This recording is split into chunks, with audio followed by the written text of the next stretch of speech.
ማሜ ለመዋየት ብለው ከፉኤ ጋር የመረጧት ቦታ የሌለ ተመሽቶታል።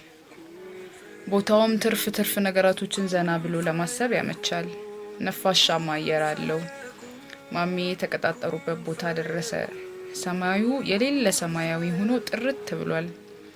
ዛፎቹ ርዝመታቸው የሌለ ያምራል።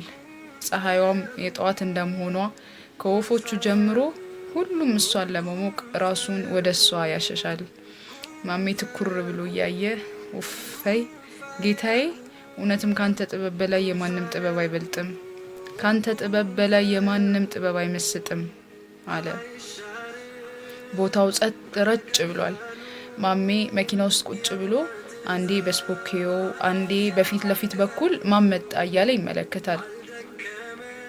ድንገት በግራ በኩል ያለው ስፖኪዮ የሆነች ቆንጆ ሴት ምስል እያሳየ አላጠራለው።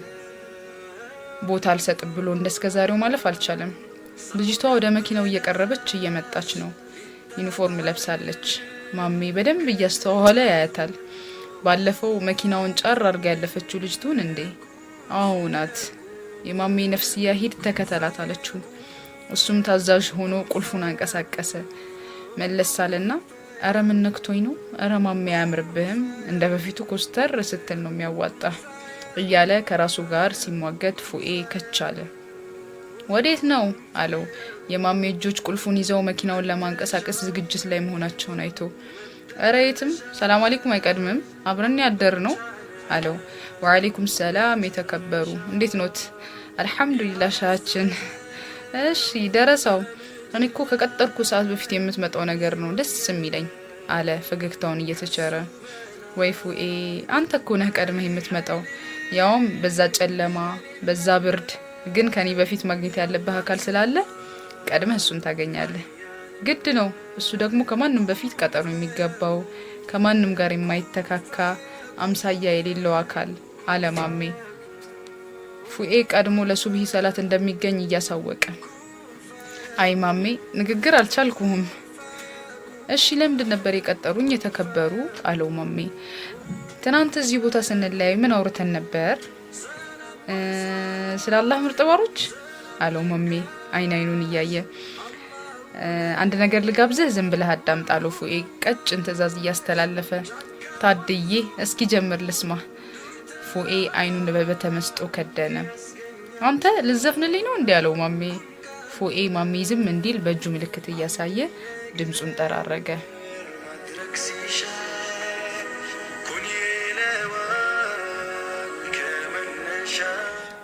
አዑዙ ቢላሂ ሚነሽ ሸይጣኒ ረጂም ብሎ እጅግ ውብ በሆነ ድምጽ ማሜን አስደመመው። ፉኤ ማሜ የማያውቀውን የቁርአን ምዕራፍ በውብ ድምጽ አስረቀረቀለት። ምን እንደቀረ አያውቅም፣ ግን እንባውን መቆጣጠር አቅቶት አለቀሰ። ፉኤ አይኑን ጨፍኖ በተመስጦ እየቀራ ነው። ሲጨርስ ሰደቀላሁ አልዓዚም ብሎ ሳብ አደረገው። የማሜ ልብም ብርክክ አለች። ምን እንደሚለው ግራ ገብቶታል። ማሚሻ አሁን የቀራውልህ ሱረቱል ፉርቃን ነው፣ ከ61ኛው እስከ 77ኛው የመጨረሻው አንቀጽ ድረስ። ያው የተወሰነ ስለ አላህ ባሮች ይናገራል። ቤት ገብተህ ተፍሲሩን ፈትፈት አርገሄው አለው። ማሜ አይኖቹን አበስ እያደረገ ፉኤ ታድለህ፣ ማሻአላህ ድምጽህ ያምራል፣ ሌላ ቦታ የገባው መሰለኝ አለው። ሹክራን ሐቢቢ፣ እና ያው ዛሬ ይህን ርዕስ ልንወያይ ነው እዚህ አንተን የቀጠርኩ። ማሜ በፉኤ ድምጽ ተመስጠው የቁርአኑ ትርጉም የገባቸው ይመስል ተንደርድረው የወረዱት እንባዎቹን በቀላሉ መቆም ከብዷቸዋል። ማሜ እኔ ካንተ ጋር ባለኝ ወዳጅነት መሰረት አንተን ለትልቅ ደረጃ ማድረስ ግዴታ አለብኝ። ብቻዬን ብቀራ፣ ብቻዬን ብሰግድ፣ ብቻዬን ምርጥ ባሪያ ብሆን መርካት ያለብኝን ያክል አልደሰትም። አንተም ግን ከምንም በላይ እንደ ወንድሜ የማይህ፣ አንተም አብረኸኝ ስትጓዝ ነው የሌለ እርካታ ማገኘው። ዱንያ ናት። ትነሳለህ፣ ትማራለህ፣ ትነግዳለህ፣ ታተርፋለህ፣ ታገባለህ፣ ትወልዳለህ። ሁሌም የሆነን ጥግ ታስቀምጣለህ። እዛ ጥግ ላይ ስትደርስ ግን ሌላ ጥግ ታስባለህ። ጥጋ ጥጎችን ስታስብ ሁሌም የምትረካ ይመስልሃል። ግን ምንም ብታደርግ በኢማን ውስጥ የምታገኘውን እርካታና ጥፍትና ካልቀመስክ እርካታነቷን እንጂ አርኪ መሆኗን ሳታጣጥም ታርፋለህ። የመኖራችን ሚስጥር አላህን ለመገዛትና ለማስደሰት ትዕዛዙን ለመሙላት እንጂ በሐሳብ እየሳልነው ያለውን ነገር በማለም ማለቅ አይደለም። ወማ ኸለቅቱል ጂነ ወልኢንሰ ኢላ ሊያዕቡዱን። መገዛት እኮ ሲባል ያዘዘውን ነገር ስላዘዘ ብቻ ማድረግ አይደለም፣ የምንተገብረውን ትእዛዝ ለዛና ወዝ እንዲኖረው ማድረግ ነው። አልহামዱሊላህ አንተን ወደዚህ መስመር ለማምጣት ብዙ አልቸገርም። ለምን እስከዛሬ በነበረው ቆይታችን አንድም ቀን መጥፎ ባህሪያቼ ይባላቅ። የምሬን ነው።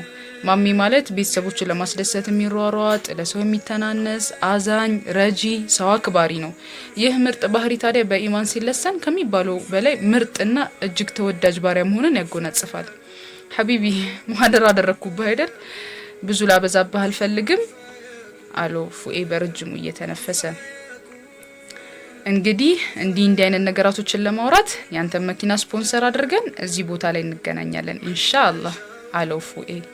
ማሚ ነገራቶች ሁሉ ግራ የገባው ሰው መስሎ ትክዝ ብሎ እያዳመጠ ኢንሻአላህ አለው።